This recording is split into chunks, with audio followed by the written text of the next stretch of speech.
आपके सामने स्क्रीन पर प्रीवियस ईयर क्वेश्चन पेपर है भौतिक विज्ञान का, जो कि 2024 में पूछा गया था। ये पेपर कोड 346 FY, यहाँ ईयर देख सकते हैं 2024 भौतिक विज्ञान। ये यूपी बोर्ड का पेपर है। इसमें समय आपको 3 घंटे मिलता है, पूर्णांक 70 होता है। ये सभी जानकारी आपको पहले से है। मैं इस पेपर को कई पार्ट्स में सॉल्व करके आपको एक सॉल्यूशन दूंगा वीडियो के माध्यम से। इसमें मैं सबसे पहले सेक्शन ए को आज सॉल्व कर रहा हूँ। सेक्शन ए में ये जो पहला प्रश्न आपको दिख रहा है, एक तार को खींचकर 2 गुना लंबाई का कर दिया जाता है, इसकी प्रतिरोधकता का मान हो जाता है। इसमें 4 ऑप्शंस दिए गए हैं, 4 गुना, 8 गुना, 16 गुना, अपरिवर्तित। अब ये सवाल कॉन्सेप्चुअल सवाल है, जिसमें तार को खींचकर 2 गुना किया जा रहा है। और अगर आप इस शब्द से परिचित नहीं हैं अच्छे से और इसके मतलब को अगर नहीं समझते हैं, तो आप ये सवाल गलत कर देंगे। आप हो सकता है आप इस फार्मूले का इस्तेमाल करना शुरू कर दें, R बराबर रो L अपॉन A। अगर आप प्रतिरोधकता को कहीं कन्फ्यूजन से अगर प्रतिरोध समझ लिए तो ये गड़बड़ी हो सकती है, क्योंकि जो रो है इसका जो प्रचलित नाम है विशिष्ट प्रतिरोध है, विशिष्ट प्रतिरोध, लेकिन इसका एक अन्य नाम है प्रतिरोधकता। अतः अगर तार को आप खींचे, चाहे कुछ भी करें, तार के मटेरियल को जब तक नहीं बदला जाएगा तब तक ये अपरिवर्तित रहेगा। इसलिए इस सवाल का सही उत्तर अपरिवर्तित वाला ऑप्शन होगा। यहाँ जो ये ख वाला क्वेश्चन है, इसमें ये क्या कह रहा है, इसके उत्तर को मिटा देता हूँ। इसमें ये कह रहा है अंडर रूट 3 अपवर्तनांक वाले प्रिज्म का अपवर्तक कोण न्यूनतम विचलन कोण के बराबर है। तो न्यूनतम विचलन कोण का मान कितना होगा? इसमें ऑप्शन दिया है 30 अंश, 45 अंश, 60 अंश, 120 अंश। इसे भी हल करना पड़ेगा। तो हल कैसे करेंगे, इसके लिए हम समझते हैं। तो देखिए, इसमें ये जो शब्द है यहाँ पर, ये अपवर्तक कोण, हमें प्रिज्म कोण पता होता है कि प्रिज्म कोण कौन सा है, लेकिन प्रिज्म कोण का ही एक अन्य नाम अपवर्तक कोण भी है। ये कुछ लोगों को पता नहीं रहता है। तो अपवर्तक कोण जब भी बोलेगा उसका मतलब क्या है कि प्रिज्म कोण ए की बात कर रहा है। यानी इस सवाल में ये ए बराबर डेल्टा एम है। डेल्टा एम यानी कि न्यूनतम विचलन कोण है ये डेल्टा एम। अब इसमें कैसे इसको हल करेंगे, तो प्रिज्म के पदार्थ का अपवर्तनांक n बराबर जो सूत्र होता है sine a plus delta M by 2 पूरे का बट्टा साइन a बाई 2, ये सूत्र होता है। हम क्या करेंगे, इसमें जहाँ जहाँ a है वहाँ पर डेल्टा m रख देंगे सबसे पहले, और n के जगह पर जो मान है अंडर रूट 3 वो रख देंगे। तो यहाँ पर अंडर रूट 3 बराबर हो जाएगा साइन, यहाँ पर delta m plus delta m by 2 बटे में साइन डेल्टा m बाई 2। अब यहाँ ऊपर जो है ये साइन डेल्टा m हो जाएगा, क्योंकि delta m plus delta m 2 delta m, और 2 से 2 कट जाएगा तो डेल्टा m बचेगा, और नीचे बचेगा साइन डेल्टा m बाई 2। ये किसके बराबर है? अभी भी अंडर रूट 3 के। यहाँ पर ऊपर वाले को हम लोग एक फार्मूला होता है साइन 2 थीटा बराबर 2 साइन थीटा कॉस थीटा, इसी फार्मूले का इस्तेमाल करेंगे हम लोग। और यहाँ पर साइन डेल्टा m को इसी प्रकार हम लोग लिख लेंगे, साइन डेल्टा m बराबर 2 sine delta m by 2 into cos delta m by 2। यहाँ ऐसे हम लोग इसको रिप्लेस कर देंगे। जब हम लोग रिप्लेस करेंगे तो आप देख सकते हैं यहाँ पर ये जो साइन, अगर साइन डेल्टा m की जगह पर 2 sine delta m by 2 into cos delta m by 2 रखेंगे यहाँ पर आकर के, तो क्या होगा कि साइन डेल्टा m बाई 2 से sine delta m by 2 cancel out हो जाएगा, और बचेगा क्या? तो बचेगा 2 cos डेल्टा m बाई 2 बचेगा, यानी कि अंडर रूट 3 बराबर है 2 cos डेल्टा m बाई 2। अब इसको हम लोग सॉल्व करेंगे नीचे, तो ये cos डेल्टा m बाई 2 बराबर हो जाएगा अंडर रूट 3/2। अब cos के किस एंगल का मान अंडर रूट 3/2 होता है? तो ये है cos 30 डिग्री, यानी कि डेल्टा m बाई 2 का मान जो है वो कितने के बराबर है? 30 डिग्री के बराबर है। डेल्टा m बाई 2 का मान 30 डिग्री के बराबर है। इस तरीके से जो डेल्टा m है वो हमारा कितना आ जाएगा? 60 डिग्री आ जाएगा। इस प्रकार से इसमें जो ये तीसरा ऑप्शन है ये सही उत्तर माना जाएगा। इसके बाद हम यहाँ पर देखते हैं ये ग वाला प्रश्न। इसमें पूछा है अंडर रूट LC का मात्रक क्या है। अब ये सवाल दो तरीके से लगाया जा सकता है। अगर आपने LC सर्किट में अनुनाद पढ़ा हुआ है तो अनुनाद में जो फ्रिक्वेंसी आती है F बराबर फार्मूला आता है जो वो 2 पाई अंडर रूट LC होता है। अब यहाँ पर आपको पता है कि F का मात्रक क्या होगा? हर्ट्ज होगा, और हर्ट्ज किसके बराबर होता है? 1/सेकंड के बराबर होता है। अगर मान लो कि 1/सेकंड बराबर है एक तरह से 2 पाई अंडर रूट LC। अब 2 पाई तो क्या है? वैल्यू है, तो वैल्यू का कोई मात्रक होगा नहीं, कांस्टेंट है। यानी कि इससे सीधे पता चल जाता है कि जो अंडर रूट LC है उसका मात्रक क्या होगा? सेकंड होगा। तो एक तो तरीका इसको सॉल्व करने का ये रहा।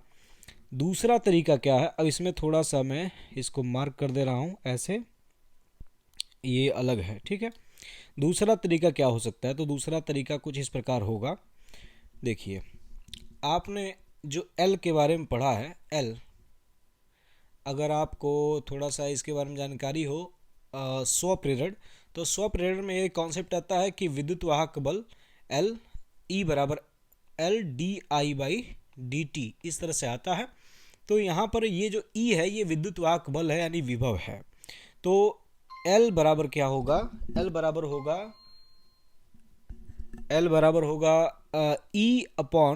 E/dI/dt होगा। अब E का मात्रक है वोल्ट, अपॉन इसका है मात्रक एम्पियर, और अपॉन सेकंड को ऊपर ले जाएंगे तो ये हो जाएगा सेकंड, ठीक है। और यहाँ हम लोग क्या करेंगे? वोल्ट, यानी कि एक कॉन्सेप्ट है विभव का, V बराबर W/Q, यानी जो वोल्ट होता है वो बराबर होता है किसके? तो जूल अपॉन क्या? कूलाम, इसके बराबर होता है। और कूलाम को हम लोग क्या लिख सकते हैं? कूलाम को हम लोग लिख सकते हैं कूलाम बराबर एम्पियर सेकेंड। कैसे? Q बराबर IT वाले फार्मूले से, एम्पियर सेकेंड। यहाँ से इसको रिप्लेस करेंगे तो ये आएगा जूल प्रति एम्पियर सेकंड, ठीक है। यहाँ पर ला करके हम लोग इसको रख देंगे, जूल प्रति एम्पियर सेकंड को रखेंगे जब यहाँ पर वोल्ट के जगह पर, यहाँ पर ला करके इसको वोल्ट के जगह पर रख देंगे तो ये आएगा, जूल ऊपर हो जाएगा, जूल प्रति एम्पियर सेकंड। तो यहाँ एम्पियर, यहाँ पर जूल प्रति एम्पियर सेकंड से सेकंड जो है वो एम्पियर का तो स्क्वायर हो जा रहा है, एम्पियर इसका तो स्क्वायर हो जा रहा है, और सेकंड से सेकंड कट जा रहा है, यानी इसका मात्रक आ गया जूल प्रति एम्पियर स्क्वायर, ठीक। इसके बाद C का जो कॉन्सेप्ट है, C बराबर क्या है? Q/V, और V बराबर अभी हमने समझा क्या है? W/Q। ये Q ऊपर जाएगा तो ये हो जाएगा Q²/W। इस तरीके से अगर Q बराबर IT रख दिया जाए तो IT का होल स्क्वायर/W आ जाएगा, और IT का मात्रक, I का मात्रक एम्पियर हो जाएगा, और T का मात्रक सेकंड हो जाएगा, यानी इन दोनों का स्क्वायर बटे में जूल, ये रहने वाला है। अब इन दोनों को अगर मैं गुणा कर दूं L और C के मात्रक को, तो क्या आएगा? L का मात्रक है जूल/एम्पियर, और यहाँ पर है एम्पियर का स्क्वायर सेकेंड का स्क्वायर अपॉन जूल। अगर आप इन दोनों को गुणा करेंगे ना, एल और सी के मात्रकों को गुणा करेंगे तो आपको जो मिलेगा वो होगा सेकेंड का स्क्वायर। इस तरीके से अगर देखा जाए तो अंडर रूट एल सी का जो मात्रक होगा वो सेकेंड होगा। इस तरीके से इसको निकाला जा सकता है। इसको निकालने का दो तरीका ये रहा। इसके बाद अगर आप समझना चाहते हैं तो इस तरह से आप समझ सकते हैं, ठीक है। इसके बाद जो अगला प्रश्न है घ वाला, ये क्या कह रहा है, किसी प्रकाश वैद्युत सेल के लिए देहली तरंगदैर्ध्य लैम्डा 0 है। किसी अन्य सेल जिसके कैथोड का कार्यफलन पहले सेल से n गुना हो तब अन्य सेल के लिए देहली तरंगदैर्ध्य कितनी होगी। अब देहली तरंगदैर्ध्य का जो कॉन्सेप्ट है वो वर्क फंक्शन, जिसको इंग्लिश में बोलते हैं कार्यफलन, हिंदी में बोलते हैं और इंग्लिश में बोलते हैं वर्क फंक्शन, उससे संबंधित है देहली तरंगदैर्ध्य। वर्क फंक्शन जो होता है W, ये बराबर होता है h न्यू 0 और ये बराबर होता है h c अपॉन लैम्डा 0। अब यहाँ पर ये बोल रहा है कि एक सेल है, ये इसको बोलते हैं हम S1 और दूसरी सेल है इसको बोलते हैं S2, फोटोवोल्टेइक सेल। तो इसमें ये बोल रहा है S1 में इसका जो देहली तरंगदैर्ध्य है वो लैम्डा 0 है, तो उसके लिए जो कार्यफलन होगा W0 वो होगा हमारा HC अपॉन लैम्डा 0। इसके लिए ये बोल रहा है जो W है ना, ये दूसरे सेल का, अगर इसका ये W0 है तो ये इसका W n गुना है किसके, W0 के, यानी दूसरे वाले का जो W है जो कार्यफलन है वो बराबर है n इंटू W0 के। अब यहाँ पर जब मान रखेंगे तो n h c upon lambda 0 होगा। अगर मैं इसकी तुलना इस तरीके के फार्मूले से करूं जिसमें लैम्डा 0 देहली तरंगदैर्ध्य होती है तो ये कुछ इस प्रकार का बनेगा, H C upon lambda 0 upon N, इस फॉर्मेट में आ जाएगा। यानी पिछले वाले में जो पहले सेल में जहां पर लैम्डा 0 था वहां पर यहाँ पर क्या आ चुका है, लैम्डा 0 अपॉन एन आ चुका है। यानी दूसरे सेल की जो देहली तरंगदैर्ध्य है वो कितनी हो चुकी है, लैम्डा 0 अपॉन एन हो चुकी है। इसी प्रकार अब अगला जो प्रश्न है वो है दी गई नाभिकीय प्रक्रिया में W कण है। तो W के बारे में क्या कहा है कि W जो है वो कण है।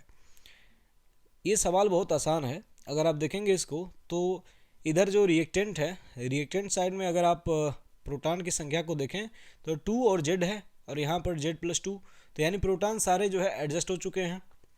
इधर देखेंगे तो जो न्यूक्लियस है यानी कि जो एटॉमिक मास है जो वो यहाँ 4 और यहाँ पर A है, तो इधर 4 होना चाहिए 4+A, लेकिन यहाँ पर A+3 है केवल, यानी एक जो है वो एटॉमिक मास बचेगा और 0 जो है प्रोटॉन बचे हैं। इसलिए ये जो स्ट्रक्चर है वो सिर्फ न्यूट्रॉन का हो सकता है जिसको हम लोग 0n1 से प्रदर्शित करते हैं। इसलिए इसका जो सही जवाब होगा वो होगा न्यूट्रॉन। ये बहुत ही आसान प्रश्न था। इसके बाद जो अगला प्रश्न है वो आपका गैल्वेनोमीटर के कॉन्सेप्ट से रिलेटेड है, जिसे हम लोग हिंदी में चल कुंडली धारामापी कहते हैं। इसमें जो चल कुंडली धारामापी का कॉन्सेप्ट है उसके लिए आप समझ लीजिए इसको कि ये सवाल पहले क्या बोल रहा है समझ लीजिए। आर प्रतिरोध के धारामापी में मुख्य धारा का 10% भेजने के लिए आवश्यक शंट का प्रतिरोध कितना होना चाहिए, यही पूछ रहा है। तो इसमें आपको क्या बोल दिया है कि जो धारामापी है ना उसका जो प्रतिरोध है उसका जो प्रतिरोध है वो है आर, और इसके पैरेलल में क्या लगाते हैं हम लोग, शंट के प्रतिरोध को हम लोग एस से दिखाते हैं। ये क्या कह रहा है कि अगर मैं चाहता हूँ इसमें कि धारामापी में यानी गैल्वेनोमीटर में जिसका प्रतिरोध कितना है आर है, उसमें मुख्य धारा, मान लो कि इधर मुख्य धारा कितनी आ रही है आई का 10% भेजा जाए। यानी कि अगर मान लो आई है, यहाँ पर धारा मुख्य धारा आई आ रही है, तो यहाँ पर आर वाले में कितना 0.1, यानी आई का अगर मैं 10% निकालूंगा तो 0.1 आई आएगा। और अगर 0.1 आई ऊपर चला गया तो किरचॉफ के संधि वाले नियम से अगर देखा जाए तो यहाँ पर कितना जाएगा, जो बाकी बचेगा, तो बाकी कितना बचा 0.9 आई बचा। इस प्रकार से अगर मैं यहाँ पर दोनों के ऊपर जो है, दोनों क्या है समांतर क्रम में है, ये दोनों ही एक तरह से समांतर क्रम में है, तो दोनों के सिरों के बीच में जो विभवांतर आएगा वो दोनों बराबर होगा। और ओम के नियम से किसी भी प्रतिरोध के सिरों के बीच में विभवांतर जो होता है वो उसमें प्रवाहित धारा और उसके प्रतिरोध के गुणनफल के बराबर होता है। इसलिए मैं क्या करूँगा यहाँ पर बहुत सिंपली 0.1 बराबर हो जाएगा 0.9 के। यहाँ से जो s आएगा वो क्या आएगा, तो यहाँ दशमलव से दशमलव कट जाएगा, i से i कट जाएगा, तो r/9 यही जवाब होगा। यानी जो शंट है उसका प्रतिरोध कितना होना चाहिए, r/9 होना चाहिए। इस तरीके से ये पहला